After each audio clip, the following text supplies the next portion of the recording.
बच्चों, इस वीडियो में 9th क्लास के मैथ सब्जेक्ट के चैप्टर नंबर 14 सांख्यिकी की एक्सरसाइज 14.4 करेंगे। यहाँ पे इस एक्सरसाइज में हमें आलेख बनाने हैं, उन डाटा को रिप्रेजेंट करना है आयत चित्र से, दंड आलेख से और बहुभुज से, उनको बनाना सीखेंगे। मान लीजिए आपकी क्लास में कुछ बच्चों के जन्मदिन मनाने की बात आ गई कि जनवरी में कितने बच्चों का जन्मदिन है, फरवरी में कितने बच्चों का है, मार्च में कितना है। इस तरह के डाटा को या और भी कुछ दे सकते हैं। इस तरह के डाटा को हम दंड आलेख से दिखा सकते हैं। कैसे? ये हम एक्स एक्सिस और वाई एक्सिस की तरह दो लाइनें हम यहाँ पे ड्रा कर लेते हैं। एक तरफ यहाँ पे हम महीनों के दिन लिख लेते हैं, महीनों के दिन, और यहां पे हम लिख देते हैं विद्यार्थियों की संख्या, विद्यार्थियों की संख्या। ठीक है। अब यहां पे जितने भी हमने महीने लिखने हैं उनके बीच में हम इक्वल डिस्टेंस छोड़ेंगे, चाहे 1 सेंटीमीटर से आधा सेंटीमीटर, जितना भी छोड़ेंगे आप बराबर डिस्टेंस छोड़ेंगे। और जो भी आयत हम बनाएंगे वो भी इक्वल ब्रेड्थ की होनी चाहिए, बराबर चौड़ाई की होनी चाहिए। मान लीजिए हमने यहाँ से लेके यहाँ तक ये लिखा जनवरी के लिए, और जनवरी में यहाँ पे हमने विद्यार्थियों की संख्या ये हो गया 1 2 3 4 5 6 7, ऐसे नंबरिंग कर दी हमने इस तरफ। मान लेते हैं हम जनवरी में 3 बच्चों का जन्मदिन था, तो हम क्या करेंगे, एक दंडारेख बना देंगे, ये हो गया। ठीक है।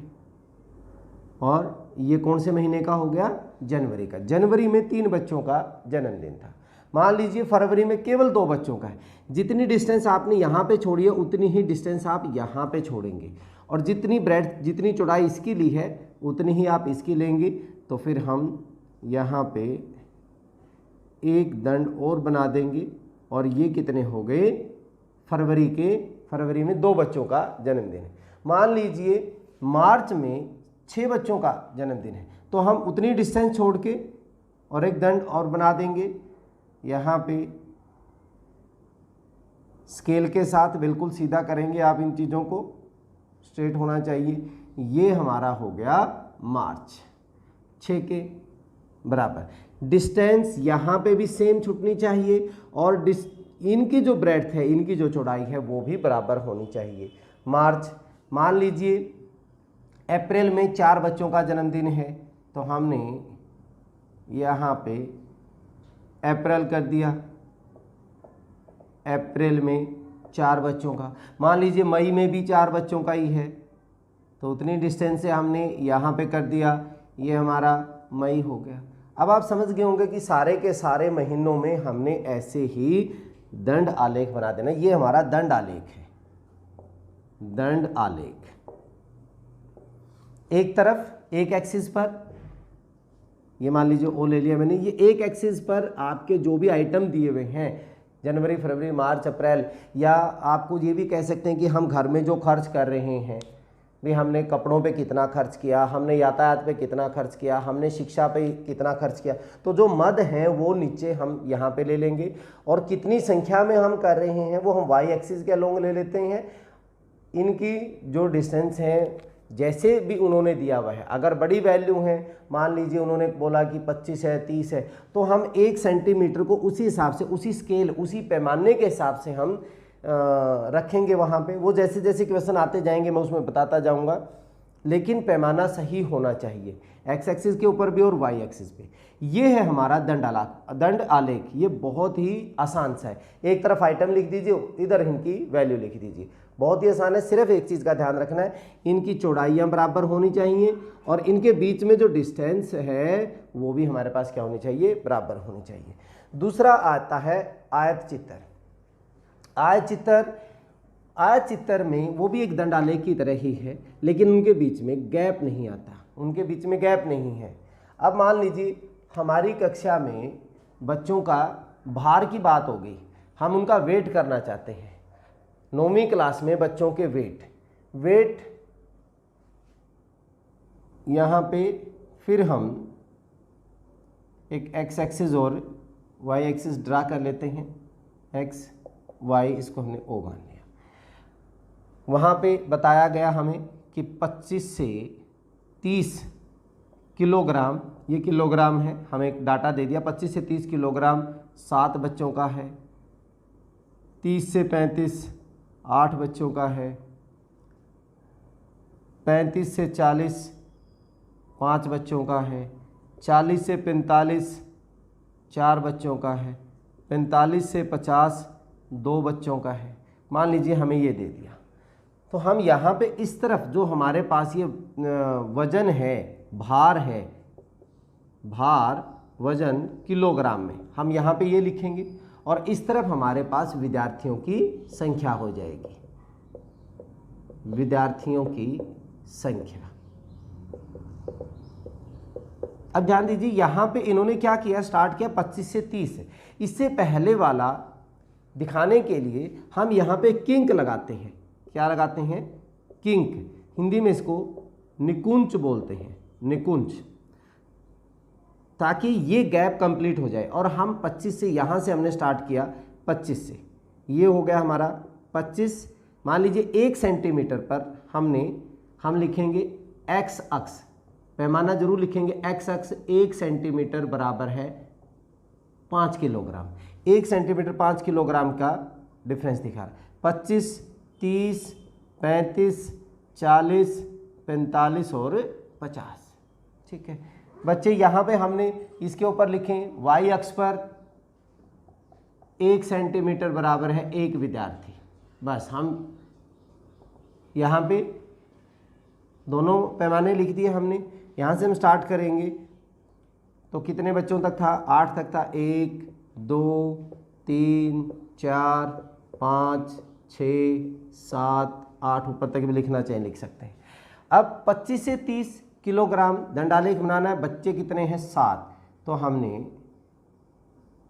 ये दंड आलेख तैयार कर देना है।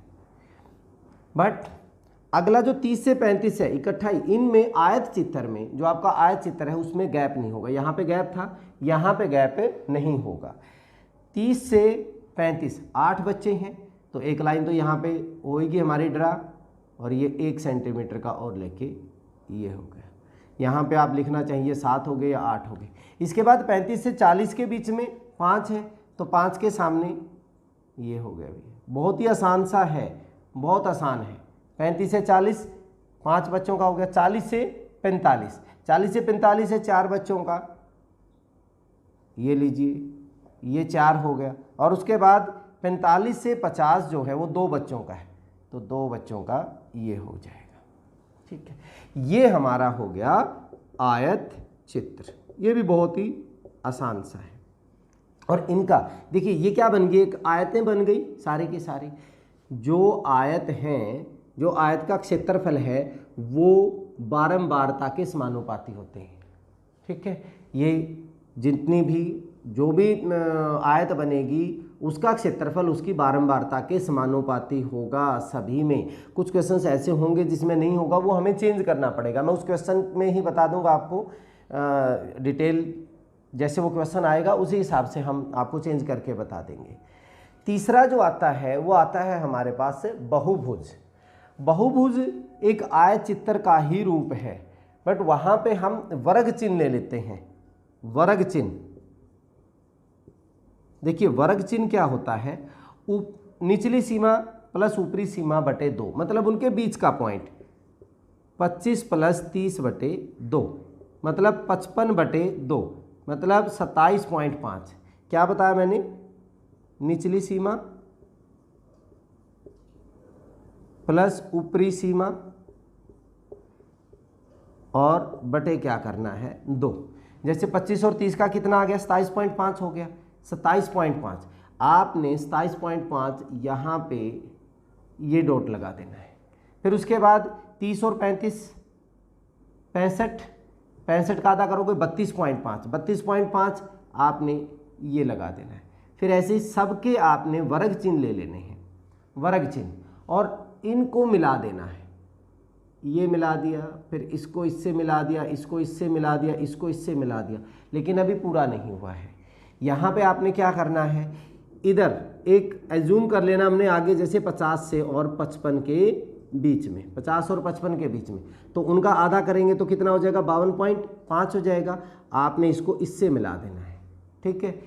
और इधर भी हम यहाँ पे जब लेंगे तो यहाँ पे हमने 20 ले लिया, 20 और 25 का बीच का पॉइंट हमारे पास क्या हो गया, 22.5। हम इसको भी मिला देंगे, ये हमारा कंप्लीट हो जाएगा क्या, बहुभुज। बिना आयत के भी दिखा सकते हैं, हम आयत ना करके इनका मिड पॉइंट से ही ये वैल्यू ले लें, वो भी हो जाएगा, ठीक है।